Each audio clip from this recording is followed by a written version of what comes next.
திருச்சிற்றம்பலம். தென்னாடுடைய சிவனே போற்றி, எந்நாட்டவர்க்கும் இறைவா போற்றி.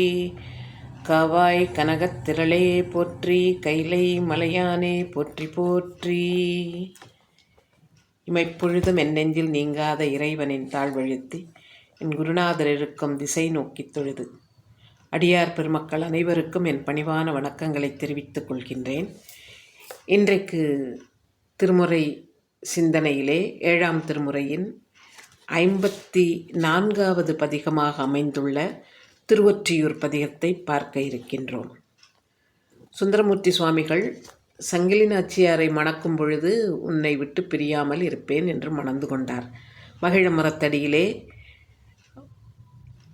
அவருக்கு வாக்கு கொடுத்தார். ஆனால் திருவாரூரை நினைந்தவுடன் அவருக்கு உடனே சென்று அரூர் பெருமானை பார்க்கணுங்கிற ஆசை மீதுர ஊரை விட்டு வெளியே கிளம்புகிறார்.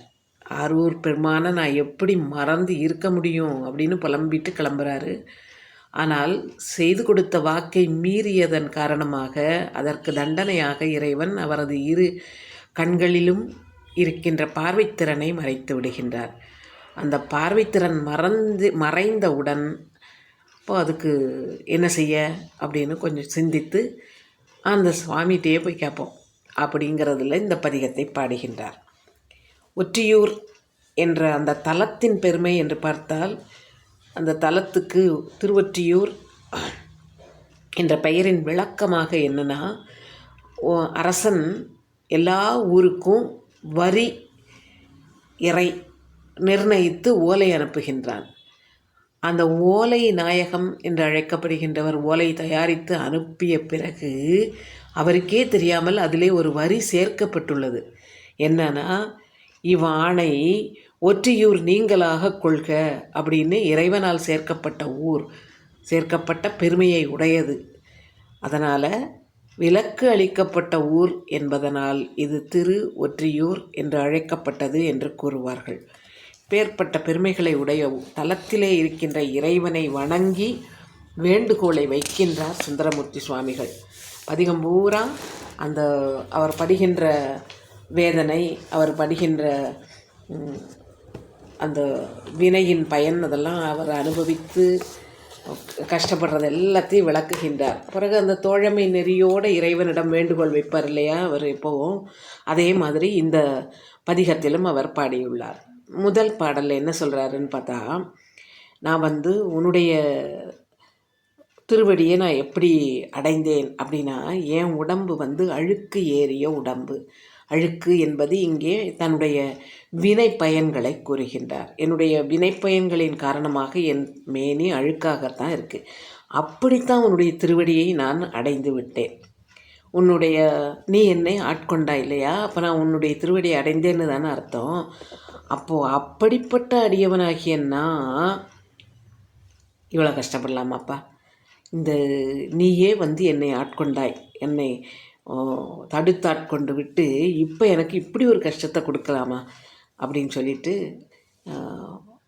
பால் வேணும் அப்படிங்கிறவங்க மாட்டினை பராமரிக்க வேண்டும் இல்லையா, சும்மா விட்டுற முடியாது. அந்த மாட்டுக்கு நான் பராமரிப்பு செய்யும் பொழுது அது இடுகின்ற அந்த சாணம், ஆட்டை வளர்த்தால் பிழுக்கை, இவற்றையெல்லாம் வாரி அதையெல்லாம் சுத்தம் பண்ணித்தான் எல்லாம் செய்வாங்க. ஆனால் அப்படிப்பட்ட ஒரு செயல்பாடு எதுக்கு செய்கிறாங்க? இவ்வளோ கஷ்டப்பட்டாவது அந்த பால் எடுக்கணுமா அப்படின்னா, அந்த பாலின் பெருமையின் காரணமாக அதுக்காக அவ்வளோ கஷ்டப்பட்டுனாலும் அந்த வேலையை செய்கின்றாங்க. இப்போ நான் இவ்வளவு கஷ்டப்பட்டுனாலும் உன்னுடைய திருவடியை நோக்கி வந்துட்டே இருக்கேன்ப்பா. அந்த திருவடி எனக்கு ஒரு இன்பத்தை தர வேண்டாமா, இந்த கஷ்டத்தை தரலாமா அப்படின்னு கேட்டுட்டு, என்னோட தப்பு, நான் பிழைத்தேன் அப்படின்னா தப்பு செய்தேன், நான் தப்பு செய்தேன்னா கூட செய்திருப்பேன். அதாவது இப்போ சங்கிலியாரை மணந்து வாக்கு கொடுத்து அங்கேருந்து கிளம்புறேன்ல, இந்த தப்பாக செய்தாலும் செய்திருப்பேன் தவிர உன்னுடைய திருவடியை நான் ஒரு நாளும் மறக்க மாட்டேன். அந்த திருவடி என் மனசில் இருந்துக்கிட்டே இருக்கும். உலகியலில் நான் எதுவும் தப்பு பண்ணியிருக்கலாம், ஆனால் உன்னை மறந்தேன் அப்படிங்கிற அந்த தப்பை நான் செய்யவே மாட்டேன்ப்பா. நான் கீழே விழுந்தால் கூட என் வாய் உச்சரிக்கக்கூடியது உன்னுடைய பெயர் தான், உன்னுடைய திருநாமத்தை தான் சொல்லுவேன். அது தவிர நான் வேறு எதையுமே சொல்ல மாட்டேயா. நீ அதனால் என் கண்ணுக்கு வந்திருக்கிற இந்த நோய்க்கு ஒரு மருந்து சொல்ல மாட்டியாப்பா அப்படின்னு திருவொற்றியூரில் எழுந்தருளி இருக்கின்ற இறைவனிடம் வேண்டுகின்றார். முதல் பாடலை பார்ப்போம். அழுக்கு மெய்கொடு உன் திருவடி அடைந்தேன், அதுவும் நான் படப்பாலதொன்றானால். அதுதான் என்னுடைய இப்போ நான் படுற கஷ்டங்கள் தான் எனக்கு நான் பட வேண்டியது அப்படின்னா, அதுவும் நான் படப்பாலதொன்றானால் பிழுக்கை வாரியும் பால் கொள்வரடிகள் பிழைப்பனாகிலும் திருவடி பிழையேன், வழுக்கி வீழினும் திருப்பெயரல்லால் மற்ற நான் அறியேன் மறுமாற்றம், ஒழுக்க என் கணுக்கு ஓர் மருந்து உரையாய் ஒற்றியூரெனும் ஊர் உறைவானே. இங்கே அழுக்கு அப்படின்னு எதை சொல்கிறாரு அப்படின்னா, இடையீடு இல்லாமல் உன்னை மட்டுமே என் மனதில் நினைந்து கொண்டிருக்கிறது அப்படிங்கிறது தான் அழுக்கு இல்லாத நிலைமை. ஆனால் நான் நடுவில் கருவிக்கரணங்களை விட்டு நீங்காமல் அதோடையே இணைஞ்சு அப்படி அதிலேயே என்னுடைய வாழ்நாளை செலுத்தி கொண்டு இருந்ததுனால அழுக்கு. அந்த அழுக்கு மெய்யோடு உன்னுடைய திருவடியை நான் அடைந்தனப்பா, நீ எனக்கு ஒரு நல்ல வழியை காட்டி என் கண்ணுக்கு ஒரு மருந்து நீ கொடு என்று கேட்கின்றார். அடுத்த பாடலில் என்ன சொல்கின்றார் என்றால், நான் வினையால் கட்டப்பட்டிருக்கின்றேன். அப்படி வினைகளால் கட்டப்பட்டிருக்கின்ற எனக்கு என்ன நிலைமை? பிறந்தேன், அப்புறம் உனக்கு ஆளானேன். தடுத்தாட்கொண்ட புராணத்தை நினைவு கொள்ள வேண்டும். அப்படி உனக்கு ஆளானேன். அதுக்கப்புறம் இப்போது சங்கிலியாரை மணந்திருக்கின்றேன். அதுதான் என்னுடைய வினையின் பயனாக அமைந்திருக்கின்றது. நீ எப்பேற்பட்டவன்? நீ அட்டமூர்த்தி. 5 பூதங்கள், சந்திரன், சூரியன், இயமானன் ஆகியவற்றை திருமேனியாக கொள்பவன். அப்பேற்பட்ட பெரியவன் நீ. நான் என்னப்பா செய்ய முடியும்? நான் இதை எப்படி எடுத்து சொல்ல முடியும்? நான் தவறு செய்துட்டேன் இல்லைங்கள. அப்படி தவறுனேனாலும் உன்னுடைய திருவடியை மறக்கின்ற பிழையை செய்யவே மாட்டேன். உன்னுடைய திருவடியைத்தான் எப்பவும் இறுக பற்றி கொண்டு அதுக்கே அடிமையாக உங்கூட ஓட்டிக்கிட்டே இருப்பையா. ஆனால் நீ எனக்கு என்ன செய்கிற? எனக்கு இவ்வளவு அடிமை உண்மையிலேயே பிரியத்தோட உண்மையிலேயே பற்றுதலோடு நான் இருக்கும் பொழுது எனக்கு இந்த கஷ்டத்தை நீ தரலாமாப்பா? நான் இவ்வளவு ஒட்டுதலோடு உங்ககிட்ட இருக்கும்போது நீ என்ன மறந்து எனக்கு கஷ்டம் தரலாமா? என்னுடைய அன்பை மறந்து எனக்கு நீ கஷ்டத்தை தரலாமா என்று கேட்கின்றார்.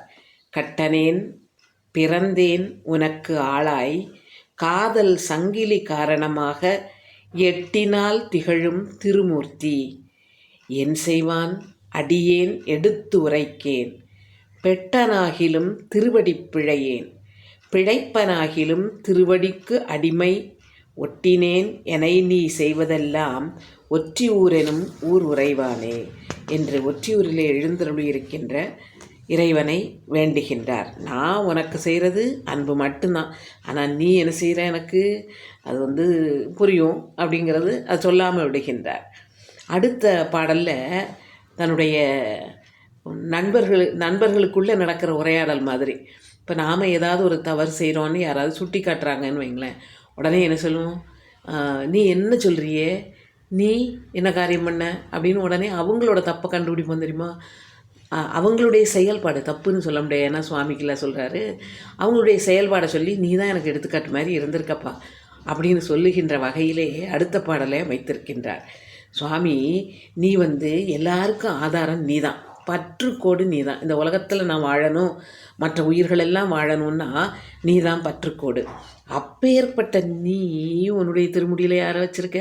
கங்கையை தாங்கி இருக்கின்றாய் என்று கூறுகின்றார். இறைவனை கரும்பு அப்படின்னு சொல்லுகின்றார். கரும்பு என்பது எப்போவுமே நன்மையை மட்டுமே தரக்கூடியது, துன்பத்தை தராது, தீங்கு விளைவிக்கவே செய்யாது. அந்த கரும்பு மாதிரி இருக்கின்ற நீ உன்னுடைய திருமுடியில் யாரை தாங்கியிருக்க? கங்கையை தாங்கி இருக்கின்றாய். கரும்பின் கட்டி மாதிரி இனியவன் நீ. எல்லாருக்கும் நீ தான் ஆதாரமாக இருக்கின்றாய். ரொம்ப வெளிப்படையாக தெரிகின்ற நன்மை அப்படிங்கிறத எப்படி சொல்லுவோன்னா, ஏதாவது ஒரு காரணம் எல்லாருக்குமே நல்ல வெளிப்படையாக தெரியும் அப்படின்னா அதுக்கு என்ன உதாரணம் சொல்லுவோம்? உள்ளங்கை நெல்லிக்கனி அப்படின்னு நம்ம சொல்லுவோம் இல்லையா? அதே மாதிரி இறைவனை எல்லாருக்கும் வெளிப்படையாக தெரிகின்றபடி உள்ளங்கையில் இருக்கிற நெல்லிக்கனி மாதிரி இருக்கப்பா. அந்த உள்ளங்கை நெல்லிக்கனியில் இருக்கின்ற பழத்தின் அமுது போன்றவனே என்று கூறுகின்றார். எனக்கு தலைவனாக இருக்கின்றாய், நீ தான் எனக்கு தலைவன். அப்போ என் கஷ்டத்தை நான் வேறு யார்கிட்ட சொல்ல முடியும்? உங்கள்கிட்ட தானே நான் சொல்ல முடியும். வேறு யார்கிட்டையும் போய் நான் சொல்லவே முடியாது. இந்த திருவொற்றியூர் இருக்கே, அது எவ்வளோ பெருமையோடு இருக்குது அப்படின்னா, இங்கே சங்கு, சிப்பி, சலம் சலம்னு ஒரு சங்கு இருக்குது அப்படின்னு சொல்லுகின்றார். அது ரொம்ப அரிதான ஒரு சங்கா. அதாவது 1000 இடம்புரி சங்கு, அதாவது இடம்புரி சங்கு வலம்புரி சங்கு நமக்கு தெரியும் இல்லையா? இடது பக்கமாக அதனுடைய வாய் இருக்கும், வலது பக்கமாக அதனுடைய வாய் இருக்கும். 1000 இடம்புரி சங்குக்கு நிகர் ஒரு வலம்புரி சங்கு. 1000 வலம்புரி சங்குகளுக்கு நிகர் ஒரு சலம் சலம், சலம் சலம் என்று அழைக்கப்படுகின்ற சங்கு. 1000 சலம் சலம் சங்குகளுக்கு இணை ஒரு பாஞ்சசைன்யம். அந்த பாஞ்சசைன்யம் யார் கையில் இருக்குதுன்னு நமக்கு தெரியும். திருமால் கையில் இருக்கின்ற சங்கு பாஞ்சசைன்யம். அப்போ அவ்வளோ உயர்வானது. அதற்கு அடுத்த நிலையில் இருப்பது இந்த சலம் சலம். அதை கூட திருவொற்றியூர் கடல் என்ன செய்தான்? அடித்து முழக்கி கடல் கரையில் கொண்டு வந்து தள்ளுதான். அவ்வளத்தையும் கொண்டு இது மட்டுமா, சங்கு மட்டுமா, சிப்பி மட்டுமா, பொன்னு மணி முத்து இது எல்லாத்தையும் வரம்பே இல்லாமல் ஓங்கி அடித்து அலைகளால் கொண்டாந்து கரையில் தள்ளுது. அந்த திருவொற்றியூரில் இருக்கிற பெருமானே, நீ எனக்கு கஷ்டத்தை தராதப்பா என்று வேண்டுகின்றார். பாடலை பார்ப்போம். கங்கை தங்கிய சடையுடை கரும்பே, கட்டியே பலர்க்கும் களைகனே, அங்கை நெல்லியின் பழத்திடை அமுதே, அத்தா என் இடர் ஆர்க்கு எடுத்துரைக்கேன், சங்கும் இப்பியும் சலம் சலம் முரல, வயிரம் முத்தொடு பொன்மணி வரின்றி, ஓங்கு மாக்கடல் ஓதம் வந்து உலவும் ஒற்றியூரெனும் ஊர் உறைவானே என்று பெருமானை இந்த 3வது பதிகத்தில் 3வது பாடலிலே, நீ பற்றுக்கோடாக இருப்பவன், என் பிரச்சனையை தீர்த்து வையப்பா அப்படின்னு வேண்டுகோளை வைக்கின்றார். அடுத்த பாடலில் என்ன சொல்லுகின்றார் என்றால், நமக்கு உறவு அப்படின்னு பார்த்தா நம் தாய், அப்புறம் தந்தை. தாயின்னு சொல்லும் பொழுது தந்தையும் சேர்த்து, தாயின் வழியிலே நமக்கு எல்லா வகையான உறவுகளும் வரும். இதுதான் நமக்கு வரக்கூடிய உறவு. அந்த உறவெல்லாம் எப்படிப்பட்டது? நம்முடைய நன்மையே நினைக்கக்கூடியவை உறவுகள். ஆனால் எந்த உறவுமே இல்லாமல் நமக்கு நன்மை செய்யணும் அப்படின்னு செய்கிறதுக்கும் சிலர் இருப்பாங்க இல்லையா? நன்மையே நடக்கட்டும் அப்படின்னு நினைக்கக்கூடியவர்களும் இருப்பாங்க இல்லையா? நீ அப்பேற்பட்டவன். அந்த அவ்வளவு பெருமை வாய்ந்த நீ எனக்கு நீ என்ன செய்கின்றாய்? அவ்வளவு அன்பினை உடைய நீ எனக்கு என் கஷ்டத்திலிருந்து எனக்கு விடுதலை தரணுமா இல்லையா? என் அப்பேற்பட்ட கஷ்டங்களை அனுபவித்து கொண்டிருக்கின்ற என்னை அந்த கஷ்டங்களிலிருந்து நீக்க வேண்டும். நீ 3 கண்களை உடையவனாக இருக்கின்றாய். அப்போ என்னோட 2 கண்ணை எதுக்கையா வாங்கின? இது என்ன? உன்னோட கணக்கு தான் என்ன? இறைவன் கீழ்கணக்கு எழுதும் இன்னம்பர் ஈசன் இல்லையா? அப்போ உன் கணக்கு தான் என்ன? என் மேலே உனக்கு என்ன வழக்கு? என் 2 கண்ணையும் நீ பிடுங்கிட்டு விட்டுட்டியப்பா. சரி, என்னால் இப்போ நான் கண் பார்க்க முடியாது இல்லையா? அப்போ எனக்கு ஒரு ஊன்றுகோலாவது தான், நான் அதை வச்சு பிடிச்சு அதனுடைய துணையோடையாவது என்னுடைய வழியில் நான் செல்லுகின்றேன் அப்படின்னு கண்ணத்தா. சரி, கண்ணு தான் தரலை அப்படின்னா ஒரு ஊன்றுகோலாவது தா என்று அடுத்த வேண்டுகோளை வைக்கின்றார். 4வது பாடலை பார்ப்போம். ஈன்று கொண்டதோர் சுற்றம் ஒன்று அன்றால் யாவராகில் என் அன்புடையார்கள் தோன்ற நின்றருள் செய்து அழித்து இட்டால் சொல்லுவாரை அல்லாதன சொல்வாய். 3 கண்ணுடையாய் அடியேன் கண் கொள்வதே கணக்கு வழக்கு ஆகில் ஊன்றுகோல் எனக்கு ஆவதொன்று அருளாய் ஒற்றி ஊரெனும் ஊர் உறைவானே. அது உன் பேரை சொல்கிறவங்களுக்கு நீ கடுஞ்சொல் சொல்ல மாட்டே இல்லையா? உன்னை பாராட்டி புகழ்ந்து பரவுகின்றவர்களை நீ துணைக்கு தான் இருப்பையே ஒழிய ஏன்னா தாய் வழியில் வந்த உறவுங்கிறவங்களை தவிர அந்த உறவில்லாமல் அன்பு செலுத்துகிறவங்கெல்லாம் இருக்காங்க. அப்போது மனுஷங்கள்லேயே அப்படி இருக்கும் பொழுது நீ எப்பேற்பட்டவன், உன்னுடைய பேரை சொல்லா நீ கண்டிப்பாக என்னை காப்பாற்றுவேல்லப்பா, அப்படிப்பட்ட நீ ஒரு ஊன்றுகோலையாவது தா அப்படின்னு சொல்லி இந்த 4வது பாடலை அமைக்கின்றார். அடுத்த 5வது பாடல் என்ன கூறுகின்றது என்றால், நான் ஒரு நல்ல வழியில் போகலான்னு நினைக்கேன், அந்த நல்ல வழியில் போகணும்னு முயன்று கொண்டு இருக்கின்றேன். நான் என்ன செய்ய மாட்டேன், ஒன்றை மாதிரி என்ன உயர்வாக நினைக்க மாட்டேன். நீ எவ்வளோ உயர்வானவன், சிவோகம் பாவனை அப்படின்னு ஒரு செயல்பாடு சைவத்திலே கூறப்படுகின்றது. சிவத்தை நமக்குள்ளே உணர்ந்து தன்னை அந்த நல்ல நெறியிலே கொண்டு சேர்த்து தன்னையே அந்த சிவமாம் தன்மையை பெற்ற நிலை அப்படின்னு சொல்லுகின்ற வகையில் நான் என்ன சொல்ல மாட்டேன். ஏன்னா என்கிட்ட நிறைய பிழைகள் இருக்குது, என்னுடைய வினைகளெல்லாம் என்னை விட்டு அகலவில்லை, கருவிகரணங்களோடு ஒட்டிய உலகியல் வாழ்க்கையில் தான் நான் இன்னும் இருந்துகிட்ருக்கேன். எனவே ஒன்னளவுக்கு நான் உயர்ந்தவன்னு நான் நினைக்கவே மாட்டேன்ப்பா. எப்படி கஷ்டப்படுதேன் தெரியுமா, இந்த நீரில் அப்படி சுழன்று வரும் இல்லையா, ஆற்றொழுக்கு இருக்குது அப்படின்னா அதில் ஒரு சுழற்சி காணப்படும் இல்லையா, அதில் சுழற்சிக்குள்ளே மாட்டின நீர் எப்படி சுழன்று சுழன்று சுழன்று கஷ்டப்படுமோ அது மாதிரி இந்த உலகியல் வாழ்க்கையில் நான் கஷ்டப்படுதேன். சுற்றி சுழன்று அடிக்குது. அப்படி சுழன்றுக்கிட்ட எனக்கு நீதானப்பா காப்பாற்றி ஒரு நல்ல வழியை காட்டணும். நான் என் வழியில், அதாவது நல்ல வழியில் போகணுன்னு தான் நான் நினைக்கேன். ஆனால் வாழ்க்கையில் எனக்கு இப்போ கிடச்சிருக்கிறது என்னது இருக்குது, ஒரு கம்பில் என்னை கட்டியிருக்காங்க நாய் மாதிரி. அதை கரன்னு ஒருத்தன் இழுத்துட்டு போவான் இல்லையா அந்த நாயை, அது மாதிரி என்னை இழுத்துட்டு போகிற வகையில் என்னுடைய வாழ்க்கை இப்போ இருக்குது. அதை நீ ஒழிக்க வேண்டாமாப்பா, எனக்கு நீ அருளை செய்ய வேண்டாமா, ஏன்னா நீ எவ்வளவு அருளாளன் எனக்கு அது தெரியும். அதை உணர்த்துகின்ற பாடல் 5வது பாடல். வழித்தலைப்படுவான் முயல்கின்றேன், உன்னைப்போல் என்னை பாவிக்க மாட்டேன், சுழித்தலைப்பட்ட நீரது போல சுழல்கின்றேன், சுழல்கின்றது என் உள்ளம். அப்படி அந்த சுழியில் மாட்டின இது மாதிரி அப்படியே என் மனசும் கிடந்து சுற்றி சுழன்று கஷ்டப்பட்டுக்கிட்டு இருக்குது. கழித்தலைப்பட்ட நாயது போல ஒருவன் கோல் பற்றி கர இழுக்கை ஒழித்து நீ அருளாயின செய்யாய் ஒற்றியூரெனும் ஊர் உறைவானே. அங்கே போன பாடலில் தான் எனக்கு ஒரு ஊன்றுகோலாவது தானு கேட்டார்.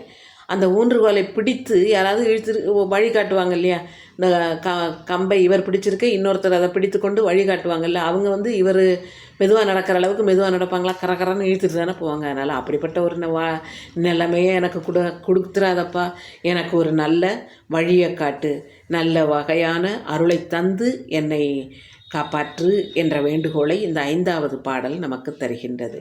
அடுத்த 6வது பாடலில் என்ன சொல்லுகின்றார் என்றால், இறைவனுடைய பெருமையை நினைத்து மகிழ்கின்றார். நான் மான் மாதிரி கண்ணுள்ள பெண்கள், அதாவது இங்கே சங்கிலியாரின் வலையிலே பட்டு அதில் கஷ்டப்பட்டு இங்கனே இருந்துட்டேன். இப்போது என்னுடைய கொடுமையான வினை இருக்கேன், அந்த வினைக்கு நான் பயந்து கொன்றை மாலை அணிந்த, தேன் நிறைந்த கொன்றை மாலை அணிந்த உன்னை வணங்க வேண்டும். ஆனால் நான் நடுவில் என்ன செய்துட்டேன்னா, உன்னுடைய சீலம் குணம் இது 2ஐயும் மறந்துட்டேன். உன்னுடைய சீலம் அப்படிங்கிறது என்னது அப்படின்னா,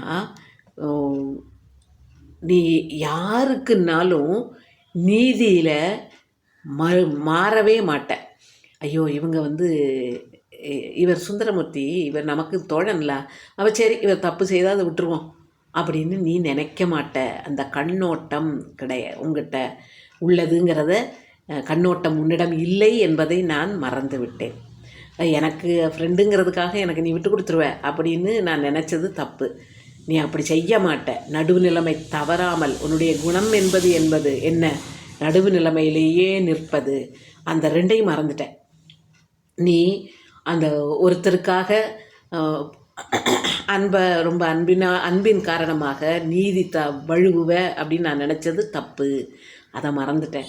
நீ நீதி வழுவி செயல்பட மாட்டாய், நீதி மாறி செயல்பட மாட்டாய். எனக்குன்னு தனி அன்பு காட்டி நீதி நெறியிலிருந்து வழுவ மாட்டாய். அப்படி இருக்கின்ற நீ நடுவு நிலைமையிலேயே நிற்பாய் அப்படிங்கிறதையும் மறந்துட்டேன். அது தப்பு இல்லையா? அதனால தான் இப்போ நான் இவ்வளோ வேண்டிக்கிட்டு இருக்கேன். உன்னை நண்பன், அதனால் விட்டுருவேன், நீ என்னை காப்பாற்றி விட்டுருவேன் அப்படிங்கிற நம்பிக்கையில் செய்துட்டேன். இப்போ உங்ககிட்ட வேண்டிக் கொண்டே இருக்கின்றேன்ப்பா, என்னை உயிரோட இந்த நரகத்தில் நீ அழுத்தாத.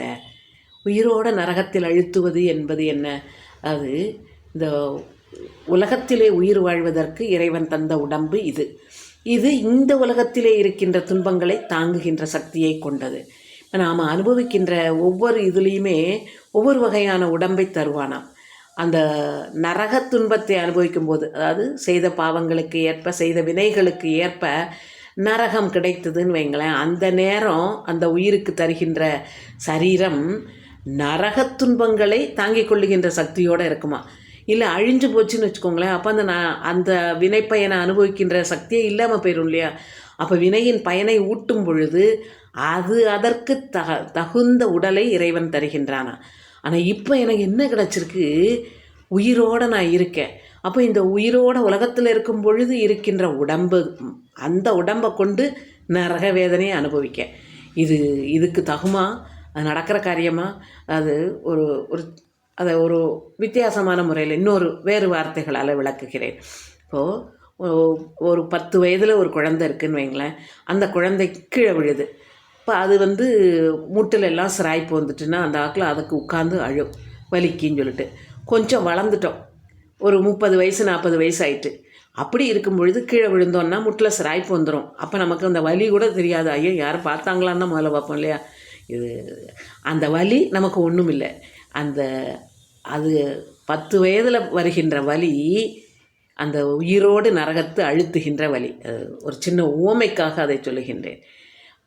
30 வயசில் தாங்க முடியும், 10 வயசில் தாங்க முடியாது. இது ஒரே உடம்பு. ஆனால் நரகத்திலே அழுந்தும் பொழுது இருக்கின்ற உடல் வேறு, உயிரோடு இருக்கின்ற பொழுது வருகின்ற உடல் வேறு. அந்த நரகத்திலே அழுந்தும் போது உள்ள துன்பங்களை தாங்கக்கூடிய உடலில் அல்லாமல் உயிரோடு இருக்கும் பொழுது உடம்பு இதை தாங்கவே முடியாது. அப்படி இருக்கும் பொழுது, இந்த உயிரோடு இருக்கும் பொழுதே எனக்கு இந்த நரக வேதனையை தர்றியப்பா, எனக்கு இவ்வளோ ஒரு பெரிய ஊனம் வந்துட்டு, இதை நீ தீர்த்து எனக்கு நீ அருளை செய்ய வேண்டும், நொற்றியூரிலே இருக்கின்ற பரம்பொருளே என்று வேண்டுகின்றார். மானை நோக்கியர் கண்வலைப்பட்டு வருந்தி யானுற்ற வல்வினைக்கு அஞ்சி தேனை ஆடிய கொன்றையினாய் உன் சீலமும் குணமும் சிந்தியாதே நானும் இத்தனை வேண்டுவது. அடியேன் உயிரொடு நரகத்து அழுந்தாமை ஊனம் உள்ளன தீர்த்தருள் செய்யாய் ஒற்றி ஊரெனும் ஊர் உறைவானே என்று இந்த 6வது பாடலை பாடியிருக்கின்றார். அடுத்து 7வது பாடல் என்ன கூறுகின்ற என்றால், வேறு சுவாமியெல்லாம் நான் நினைக்கல, வேறு கடவுளெல்லாம் நான் போய் வணங்க போகலப்பா, தேவர்கள் வேறு யாரையும் நினச்சி ஒன்று நான் மறக்கலை. அதே மாதிரி மறந்து வேறு வழியிலே செல்கின்றவர்கள் அவங்களோட சேர்ந்து நான் வாழவும் மாட்டேன். அதாவது நம்ம யார் கூட சேர்ந்தோமோ அவங்களோட தன்மை தானே நமக்கு வரும். அதனால் நானும் வேறு எந்த தெய்வத்தையும் கொள்ள மாட்டேன், வேறு தேவர்களை நினைக்க மாட்டேன்.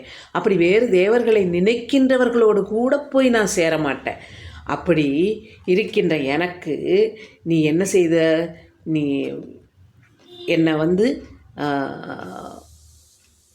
உன்னுடைய அருள் எனக்கு கிடச்சிது. எப்போது தடுத்தாட்கொண்ட பொழுது உன்னுடைய அருள் எனக்கு கிடச்சிது.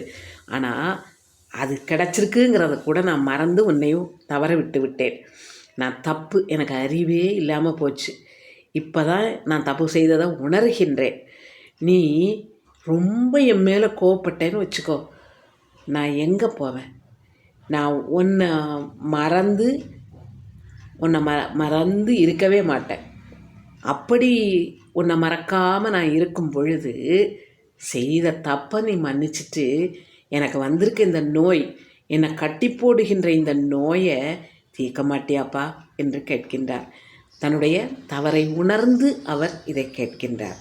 இறைவன் கருணையாளன், எனவே நீ இந்த கருணையை என் மேலே செலுத்த வேண்டும் என்று கேட்கின்றார்.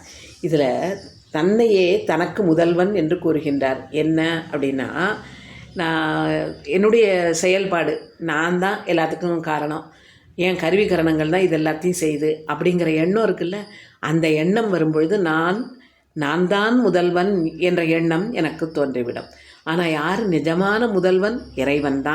இறைவன் தான் எல்லாவற்றிற்கும் முதன்மையானவன். அவன் செயல்படுத்த நாம் செயல்படுகின்றோம். அதை மறந்து நான் என்ற நினைப்போடு இருந்து தவறுகள் செய்வது மனித இயல்பு. ஆனால் நான் அப்படி செய்யலை, உன்னை மறக்கவே இல்லைப்பா, என்ன நீ அதனால் இந்த நோயிலிருந்து காப்பாற்றியிருப்பா என்று கேட்கின்றார்.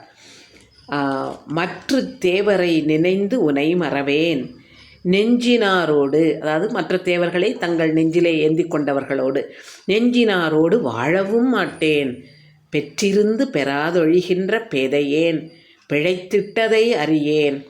முற்றும் நீ எனை முனிந்திட அடியேன் கடவதென். உனை நான் மறவேனேல் உற்ற நோயுறு பிணி தவிர்த்து அருளாய், ஒற்றியூருனும் ஊர் உறைவானே என்று அந்த 7வது பாடலை அமைத்து தருகிறார். அடுத்து 8வது பாடல் என்ன சொல்கின்றார் என்றால், தன்னை இறைவனுடைய அடியவன் என்று கூறுகின்றார். நீ மலைமங்கையை மணந்தாய், அதாவது உமையம்மையை உன்னுடைய மனைவியாக ஏற்றுக்கொண்டாய்.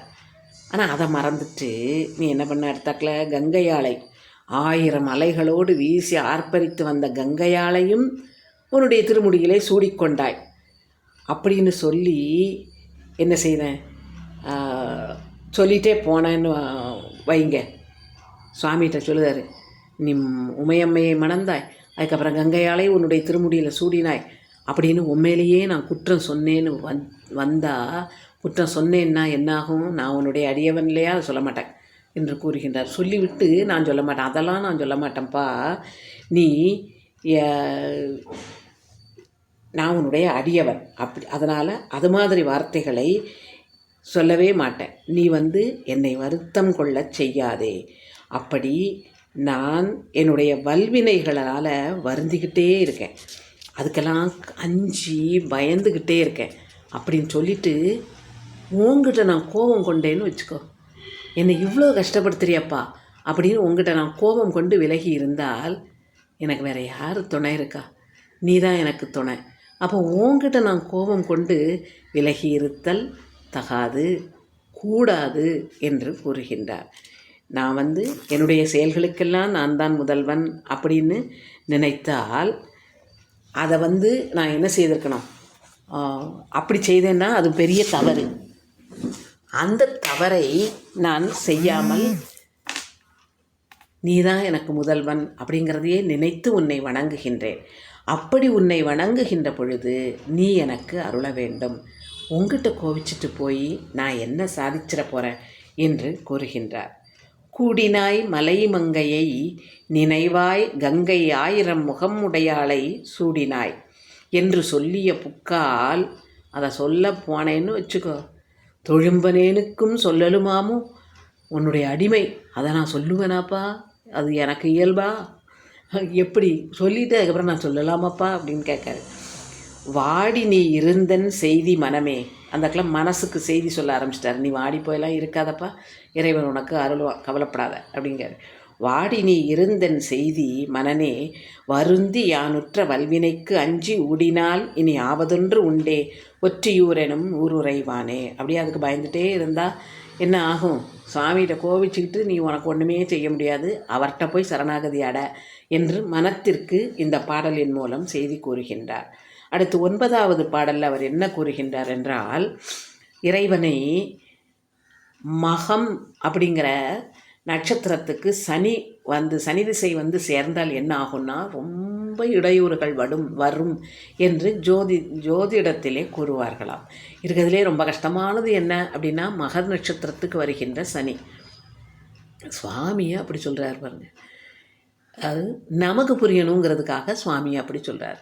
இருக்கிறதுலையே கஷ்டம் இந்த சனி திசை. இப்போ சனி பெயர்ச்சின்னு ஒருத்தர் சொல்லிட்டாருன்னா போதும், விழுந்தடிச்சுக்கிட்டு என்னென்ன பரிகாரம் பண்ணலாம், என்ன செய்யலாம், எப்படி போகலாம், எந்த கோயிலுக்கு போகலாம், என்ன மாதிரி நிறமான ஆடைகளை அணியலாம், அப்படி இப்படின்னு நம்ம அலைவோம் இல்லையா. ஏன்னா சனி திசை என்பது நம்மை ரொம்ப படுத்தக்கூடியது அப்படிங்கிறது நாம் உலகியலில் நிறைய உதாரணங்களை பார்த்து தெரிந்து கொண்டது, அனுபவித்தும் தெரிந்து கொண்டது. இப்போது அதை சொல்லி நமக்கு விளக்குவதற்காக சுவாமியை நீ சனியன் அப்படி சொல்லுவாரா? அவர் சனி என்று கூறுவாரா? சொல்ல மாட்டார். நமக்கு புரியணும் அப்படிங்கிறதுக்காக உலகியலில் உள்ள ஒரு உதாரணத்தை எடுத்து காட்டுகின்றார். இது ரொம்ப எளிதாக புரிந்துவிடும் இல்லையா? ரொம்ப கஷ்டம் ரொம்ப கஷ்டம் ரொம்ப கஷ்டம்னு சொல்லிக்கிட்டே இருந்தாலும் அது எப்படிப்பட்ட கஷ்டம் அப்படின்னு யோசித்து பார்க்கலாம் நாம். ஆனால் இந்த ஒரு வார்த்தை, இந்த ஒரு வரியை சொன்ன உடனே நமக்கு சடார்னு புரிஞ்சிடும் இல்லையா? சனி திசை, மக நட்சத்திரம், அது ரொம்ப கஷ்டம்லா அப்படின்னு புரிந்து கொள்வோம். அதனால் சுவாமியை அந்த வார்த்தையை நாம் புரிந்து கொள்வதற்காக கூறுகின்றார். ஏன் அவர் நமக்காக கூறினார் அப்படின்னா, அடுத்த வரியிலேயே இறைவனை பற்றிய அவருடைய வர்ணனைகள், அவர் எவ்வளவு உயர்வா சுவாமியை நினைக்காருங்கிறது புலனாகின்றது. இறைவனை எனக்கு வலிமையாக இருப்பவன், என்னுடைய வலிமையே நீதான். மைந்து என்ற சொல்லுக்கு வலிமை என்று ஒரு பொருள். என்னுடைய வலிமையாக இருப்பவன், நீயே வலிமையானவன், அழகே வடிவானவன், மணி போல உயர்வானவன் அப்படின்னு சொல்லுகின்றார். முதல் வரியில் மகத்திற்புக்கதோர் சனின்னு சொன்னவர் இத்தனையும் சொல்லணுமா என்ன? அது நமக்காக நாம் புரிந்து கொள்வதற்காக கூறிய சொல் வார்த்தை. அடுத்தது அவர் மனதிலே எழுகின்ற சொற்கள். இதெல்லாம் சொல்லிவிட்டு அடுத்தாக்கில் இன்னொன்று சொல்கிறார். இப்போது வீட்டில் நான் கண்ணு தெரியாமல் உட்காந்துருக்கேன்னு வைங்க, அங்கே இருக்கிற பெண்கள்கிட்ட எனக்கு உதவி செய்யி, அதை செய்ய இதை செய்யன்னு ஏதாவது சொன்னால், குருடா ஒரு இடத்துல உட்காரு சத்தம் இல்லாமல் அப்படின்னு சொல்லுவாங்கல்ல, அந்த மாதிரி ஒரு நிலைமை எனக்கு வரலாமாப்பா அப்படின்னு எப்படி வர்றதுக்கு முன்னாலே எல்லாத்தையும் யோசித்து அவர் கூறுகின்றார்.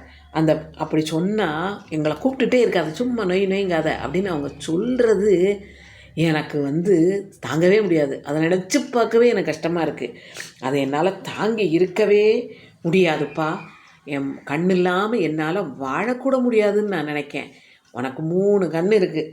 அதனால் நீ என்னோட கஷ்டத்தை நீ புரிஞ்சுக்கோ. நீ என்ன செய்வாய்? மறைகளை ஓதிக்கொண்டே இருப்பவன்.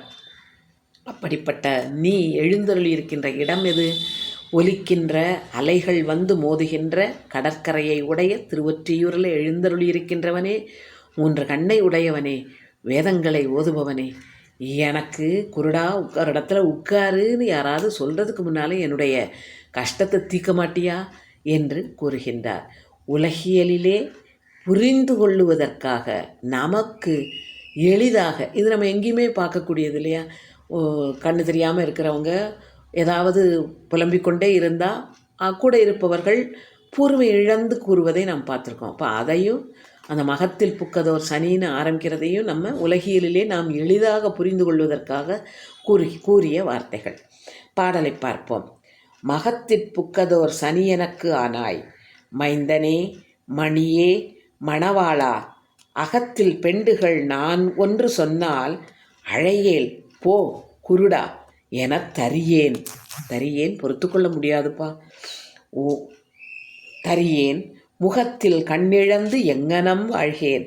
முக்கணா, எனக்கு 2 கண்ணு இல்லாமல் பண்ணிட்டேப்பா, உங்ககிட்ட 3 கண்ணு இருக்குது. அந்த கண்ணை திரும்ப திரும்ப ஞாபகப்படுத்திகிட்டே இருக்கார். முகத்தில் கண்ணிழந்து எங்கனம் வாழ்கேன் முக்கணா, முறையோ மறை ஓதி உகைக்கும் தன்கடல் ஓதம் உலவும் ஒற்றி ஊரெனும் ஊர் உறைவானே என்று இந்த பாடலிலே உலகியல் சார்ந்த ஓமைகளையும் கூறி நமக்கு எளிதிலே உணர்த்துகின்றார். அடுத்து 10வது பாடல் பதிகப்பலன் சொல்லுகின்ற பாடல். எந்த ஊரிலே இருக்கின்ற இறைவனை வணங்குகின்றார்? ஓதம் வந்துலவும் கரை தன்மேல் ஒற்றியூர் உரை செல்வனும். அலைகள் மோதுகின்ற கடற்கரையின் அருகிலே இருக்கின்ற திருவொற்றியூரிலே இருக்கின்ற செல்வனாகிய இறைவன். நாளும் ஞாலம் தான்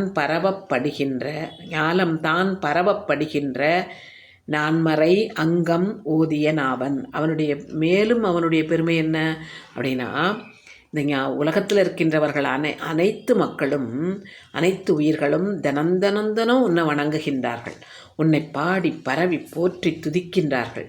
அப்படிப்பட்ட நீ நான் மறைகளை, அதிலே இருக்கின்ற 6 அங்கங்களையும் ஓதுகின்ற நாவை உடையவன். நீ சீலம் மிகுந்தவன். அவருடைய சீலம் என்ன? கண்ணோட்டம் இல்லாமல் அனைவருக்கும் ஒரே மாதிரியான நீதியை வழங்குகின்றது. அப்படிப்பட்ட சீலத்தை உடையவன் நீ. நான் சிறுவன், நான் ரொம்ப இளமையானவன். நீ அனுபவம் மிகுந்தவன், நான் இளமையானவன். அப்படிப்பட்ட இளமையான இந்த வன்தொண்டனாகிய நம்பியாரூரன் உரைத்த இந்த பாடல்கள் 10ஐயும் கூற வல்லவர்கள் என்ன கிடைக்கும் அப்படின்னா, மேலான கதி கண்டிப்பாக கிடைக்கும் என்று கூறுகின்றார். இவ்வாறு பதிகப்பலனை இந்த 10வது பாடலிலே அமைத்து நமக்கு தந்திருக்கின்றார். போதம் வந்துலவும் கரை தன்மேல் ஒற்றியூர் உரை செல்வனும் நாளும் ஞாலம்தான் பரவப்படுகின்ற நான்மறை அங்கம் ஓதிய நாவன் சீலம்தான் பெரிதும் மிக வல்ல சிறுவன் தொண்டன் ஊரன் உரைத்த பாடல் 10 இவை வல்லவர்தாம் போய் பரகதி திண்ணம் நண்ணுவர் தாமே என்று பதிக பலனை சொல்லி அமைகின்றார். இந்த 10வது பாடலிலே தான் கண்ணிழந்து படுகின்ற துயரத்தை நமக்கு அருமையாக உணர்த்தி உலகியல் ஓமைகளையும் கூறி தான் இறைவன் மீது கொண்டிருக்கின்ற அந்த தோழமையின் காரணமாக தவறுகள் செய்யலாமா என்று நினைக்கவில்லை, ஏனென்றால் உன் சீலத்தையும் குணத்தையும் நான் மறக்க மாட்டேன் என்றெல்லாம் கூறி ஒரு அருமையான பாடல்களை தந்து இந்த 10 பாடல்களை பாடியவர்களுக்கு பரகதி மேலான கதி கண்டிப்பாக கிடைக்கும் என்று கூறி அமைத்திருக்கின்றார் இந்த பதிகத்தை. அருள்நிறை படம்பக்கநாதர் திருவடிகள் போற்றி போற்றி, அருள்நிறை வடிவுடையம்மை திருவடிகள் போற்றி போற்றி. ஆதி வாழிய அஞ்செழுத்தோடு வெண்பூதி வாழிய, புண்ணியர் வாழிய நீதி வாழிய நீழ்ப்புவி வாழிய, கோதில் சைவக் குலமிக வாழிய. திருச்சிற்றம்பலம்.